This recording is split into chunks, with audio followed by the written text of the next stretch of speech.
Friends, welcome to our channel. Satyabhama serial next ఎపిసోడ్లో ఏం జరగబోతోందో ఈ వీడియోలో చూసి తెలుసుకుందాం. మీ అసలు కొడుకు ఎవరో నాకు తెలుసు మావయ్య అని అన్న సత్య అసలేం జరిగింది అని తెలుసుకోవడానికి ఈ వీడియోని స్కిప్ చేయకుండా ఎండ్ వరకు చూసేయండి. సంజయ్ సంధ్యని లాగేసి తన గదిలోకి తీసుకొని వెళ్ళి లాక్ పెడతాడు. అప్పుడు సంధ్య, ఏ సంజయ్, ఏం చేస్తున్నావు నువ్వు? నన్ను వదులు, నేను బయటికి వెళ్ళాలి అని అంటుంది. అప్పుడు సంజయ్, అదేంటి మరదలా, నా బర్త్డే కోసం నా కోసం నువ్వేమీ గిఫ్ట్ తీసుకురాలేదా అని అంటాడు. అప్పుడు సంధ్య, మరదలేంటి అని అంటుంది. అప్పుడు సంజయ్, మా బ్రోకి మరదలంటే నాకు కూడా మరదలే కదా మరదలా, అది సర్లే కానీ నా గిఫ్ట్ ఏది, ఎక్కడుంది అని అంటాడు. అప్పుడు సంధ్య, నువ్వు నీ బర్త్డే రోజు ఇక్కడికి వచ్చి విష్ చేయమన్నావు. నేను ఇక్కడికి రావడానికి మా వదిన్ని ఒప్పించడానికి నాన్న తంటాలు పడి ఇక్కడికి వచ్చి నీకోసం నిన్ను విష్ చేశాను. ఇంకా గిఫ్ట్ ఏంటి? అదే గిఫ్ట్, నన్ను వదులు, నేను వెళ్ళాలి అని అంటోంది. అప్పుడు సంజయ్, అది కాదు సంధ్య, మరి నాకు ఇంకేం గిఫ్ట్ లేదా అని సంధ్య దగ్గరికి వస్తూ ఉంటాడు. అప్పుడు సంధ్య సంజయ్ అని అనుకుంటూ వెనక్కి వెళ్తూ ఉంటుంది. ఈలోగా సత్య సంధ్య సంధ్య అని పిలుస్తూ ఉంటుంది. అప్పుడు సంధ్య, సంజయ్, మా అక్క పిలుస్తుంది, మళ్ళీ మా అక్కకి అనుమానం వచ్చేస్తుంది, నేను వెంటనే వెళ్ళాలి అని అక్కడ నుంచి వెళ్ళిపోతుంది. అప్పుడు సంజయ్, మిస్ అయింది అని అనుకుంటూ ఉంటాడు.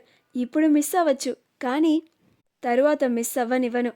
సత్య, నీ చెల్లిని నువ్వే కాపాడుకుంటున్నావు కదా, కానీ నీకు ఇంకొకసారి అవకాశం లేకుండా చేస్తాను అని అనుకుంటూ ఉంటాడు. అప్పుడు సంధ్య సత్య దగ్గరికి వెళ్ళి, ఏంటక్క అని అంటుంది. అప్పుడు సత్య, ఎక్కడికి వెళ్ళిపోయావు సంధ్య అని అంటుంది. అప్పుడు సంధ్య, ఇక్కడే ఉన్నానక్క అని అంటుంది. అప్పుడు సత్య, సరే పనుందిరా అని సంధ్యని అక్కడి నుంచి తీసుకెళ్ళిపోతుంది. క్రిష్ నందినిని తీసుకొని మహాదేవయ్య భైరవేలి దగ్గరికి వెళ్తాడు. అలా మహాదేవయ్య నందినిని చూసి చాలా సంతోషపడతాడు. బిడ్డా అని అంటాడు. అప్పుడు నందిని మహాదేవయ్యని చూసి నార్మల్గా ఉంటుంది. అప్పుడు క్రిష్, ఏంటే నువ్వు, బాపు నిన్ను గంత ప్రేమగా పిలుస్తుంటే బాపు దగ్గరికి వెళ్ళవేంది, బాపుని పలకరించు అని అంటాడు. అప్పుడు నందిని, ఎట్లున్నావు బాపు అని అంటుంది. అప్పుడు మహాదేవయ్యే నందిని దగ్గరికి వచ్చి, నేను మంచిగున్నా బిడ్డ, నువ్వెట్లున్నావు అని ప్రేమగా పలకరిస్తూ ఉంటాడు. అప్పుడు నందిని, నేను మంచిగానే ఉన్నాను బాపు అని అంటుంది.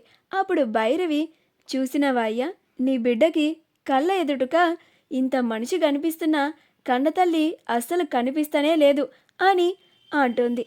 అప్పుడు మహాదేవయ్య, గట్ల కాదులేవి బిడ్డ, మీ అమ్మతానికంటే కూడా పో అని అంటాడు. అప్పుడు నందిని భైరవి పక్కకెళ్ళి, మంచిగున్నావా అమ్మా అని అంటుంది. అప్పుడు భైరవి, మంచిగున్నా బిడ్డ, నువ్వు మంచిగున్నావా అని పలకరిస్తుంది. బిడ్డ, మేము కోపంలో 4 మాటలు అనొచ్చు, గట్లని మా పైన గింత కోపాన్ని పెంచుకుంటావా? మేము ఎంతైనా మీ కన్న తల్లిదండ్రులం బిడ్డ అని అంటుంది. అప్పుడు నందిని మౌనంగా వింటూ ఉంటుంది. ఈలోగా అక్కడికి జయమ్మ వచ్చి నందినిని చూసి, నందిని అని చాలా ఆనందంగా పలకరిస్తుంది. అప్పుడు నందిని జయమ్మ దగ్గరికి వెళ్ళి, బామ్మ ఎట్లున్నావే అని అంటుంది. అలా వాళ్ళిద్దరూ చాలా ప్రేమగా ఉంటారు. మా వీడియో కనుక మీకు నచ్చినట్లయితే లైక్ చేయండి, షేర్ చేయండి, మా ఛానల్ని సబ్స్క్రైబ్ చేసుకోండి. పక్కనే ఉన్న బెల్ ఐకాన్ని క్లిక్ చేయడం మాత్రం మర్చిపోకండి.